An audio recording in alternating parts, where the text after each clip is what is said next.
کیسے 3000 مسلمانوں نے 2 لاکھ کی بڑی فوج کا مقابلہ کیا۔ ایک ہی جنگ میں 9 تلواروں کا ٹوٹنا حضرت خالد بن ولید رضی اللہ عنہ نے کیسے تاریخ بدل دی۔ کیسے نبی کریم صلی اللہ علیہ وآلہ وسلم نے ایک صحابی کو سیف اللہ یعنی اللہ کی تلوار کا لقب دیا۔ نبی کریم صلی اللہ علیہ وآلہ وسلم نے صلح حدیبیہ کے بعد مختلف بادشاہوں کو اسلام کی دعوت دینے کے لیے خطوط بھیجے۔ اس وقت عرب میں نسبتاً امن قائم ہو چکا تھا، جس کا فائدہ اٹھا کر نبی کریم صلی اللہ علیہ وآلہ وسلم نے دعوت اسلام کا سرکل بین الاقوامی سطح پر بڑھایا اور آپ صلی اللہ علیہ وآلہ وسلم نے کچھ صحابیوں کو سفیر مقرر کیا۔ ان خطوط میں سے ایک خط آپ صلی اللہ علیہ وآلہ وسلم نے شام کے رومی گورنر کو بھی بھیجا اور اس خط کو لے کر حضرت حارث بن عمیر رضی اللہ عنہ روانہ ہوئے۔ یہ صحابی جیسے ہی پہنچے تو انہیں گرفتار کر لیا گیا۔ یہاں پہ آپ کو رسیوں سے باندھا گیا، آپ پر تشدد کیا گیا، پھر آپ کو بڑی ہی بے دردی سے شہید کر دیا گیا۔ یہ متا کا علاقہ تھا جو غسانی کنگڈم کے انڈر آتا تھا۔ یہاں کا حاکم عمر الغسانی تھا جس کے حکم پر یہ سب کیا گیا۔ یہ اسلام کی تاریخ میں واحد سفیر تھے جنہیں دوران سفارت قتل کیا گیا۔ یہ صرف ایک صحابی کا قتل نہیں بلکہ آپ صلی اللہ علیہ وآلہ وسلم کی نبوت اور اللہ کے پیغام سے انکار اور سیدھا سیدھا جنگ کو دعوت دینے والا عمل تھا۔ نبی کریم صلی اللہ علیہ وآلہ وسلم کو جب اس واقعے کا علم ہوا تو آپ نے ایک منظم لشکر روانہ کرنے کا فیصلہ کیا۔ آپ نے 3000 مسلمانوں کا ایک لشکر تیار کیا جو کہ اس وقت کے لحاظ سے اسلامی ریاست کا سب سے بڑا لشکر تھا۔ اس لشکر کی خاص بات یہ تھی کہ آپ نے اس کی قیادت کے لیے پہلے سے ہی 3 صحابیوں کو نومینیٹ کر دیا۔ ان میں سب سے پہلے رسول اللہ صلی اللہ علیہ وآلہ وسلم کے منہ بولے بیٹے حضرت زید بن حارثہ رضی اللہ عنہ تھے۔ دوسرے تھے حضرت علی کے بھائی حضرت جعفر بن ابو طالب رضی اللہ عنہ، اور تیسرے تھے حضرت عبداللہ بن رواحہ رضی اللہ عنہ۔ رسول اللہ صلی اللہ علیہ وآلہ وسلم نے حضرت زید رضی اللہ عنہ کو اس لشکر کا سپہ سالار مقرر کرنے کے بعد فرمایا کہ اگر زید رضی اللہ عنہ شہید ہو جائیں تو اس صورت میں مسلمانوں کے لشکر کی قیادت جعفر رضی اللہ عنہ سنبھالیں گے، اور اگر یہ بھی شہید ہو جائیں تو عبداللہ بن رواحہ رضی اللہ عنہ قیادت سنبھالیں گے، اور یہ بھی شہید ہو جائیں تو مسلمان مل کر اپنا لیڈر چنیں گے۔ جیسے ہی مسلمانوں کا لشکر متا کے مقام تک پہنچا تو پتہ چلا کہ دشمن کی تعداد 2 لاکھ کے قریب ہے۔ یہ بہت ہی زیادہ تعداد تھی، ہر طرف سر ہی سر نظر آ رہے تھے۔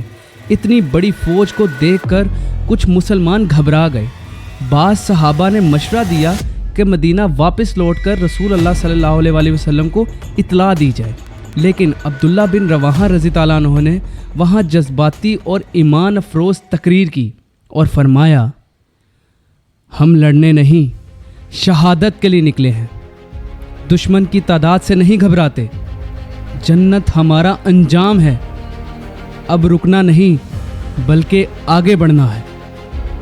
پورے لشکر میں ایک لہر دوڑ گئی، نعرہ تکبیر کی آوازیں بلند ہونے لگیں، حوصلے، ایمان اور شہادت کی تڑپ ہر چہرے پر ظاہر ہو گئی۔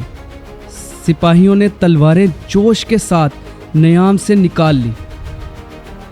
حضرت زید بن حارثہ رضی اللہ عنہ نے جیسے ہی حضرت عبداللہ بن رواحہ رضی اللہ عنہ کا بیان سنا تو آپ نے فوراً جنگ کی تیاری کا حکم دے دیا۔ صفیں درست کی گئیں، لشکر کو 3 حصوں میں بانٹا گیا، سب نے ایک دوسرے کو شہادت کی مبارک پیش کی اور میدان کی طرف بڑھنا شروع کیا۔ اللہ اکبر، اللہ اکبر، جنت جنت کی آواز ہر طرف تھی۔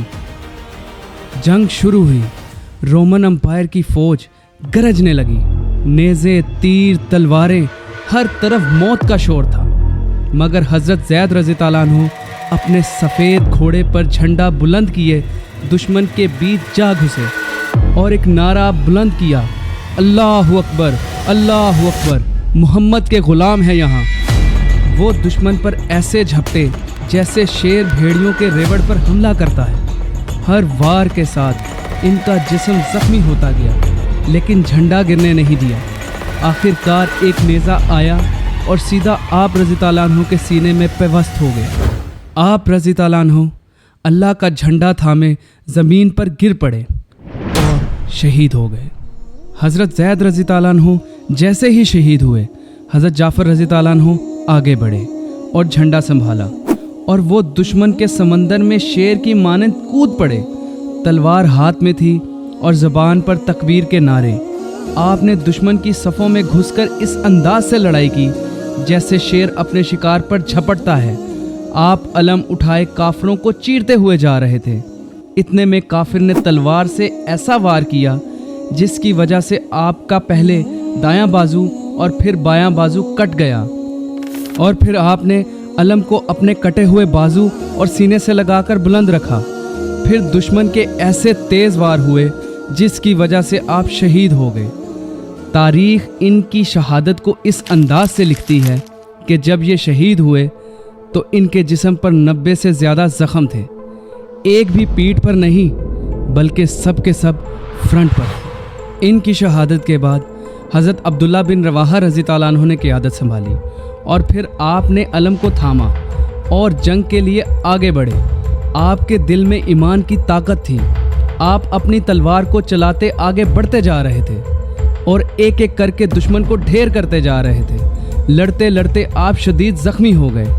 फिर एक ऐसा वक्त आया, दुश्मन ने आपको चारों तरफ से घेर लिया और आपको शहीद कर दिया। अब मुसलमानों पर बड़ा टफ टाइम था। तीनों अमीर शहीद हो चुके थे और इस्लामी लश्कर को मुनज़्ज़म रखने के लिए अमीर चुनना बहुत ज़रूरी था।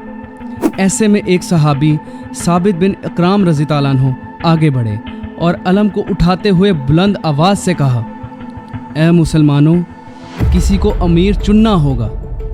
जैसे ही आपके अल्फाज सब ने सुने तो सब की नज़रें हज़रत खालिद बिन वलीद रज़ी ताला अन्हु पर गई और सब ने इन्हें अमीर चुनने पर इत्तफ़ाक़ किया। हज़रत खालिद बिन वलीद रज़ी ताला अन्हु ने रिसेंटली ही इस्लाम कबूल किया था और वो इस जंग में एक आम सिपाही की हैसियत से लड़ रहे थे। इसी के चलते रसूल अल्लाह सल्लल्लाहु अलैहि वसल्लम मुता के मुकाम से दूर मदीना मस्जिद नबवी में सहाबा को इस जंग के बारे में आगाह कर रहे थे।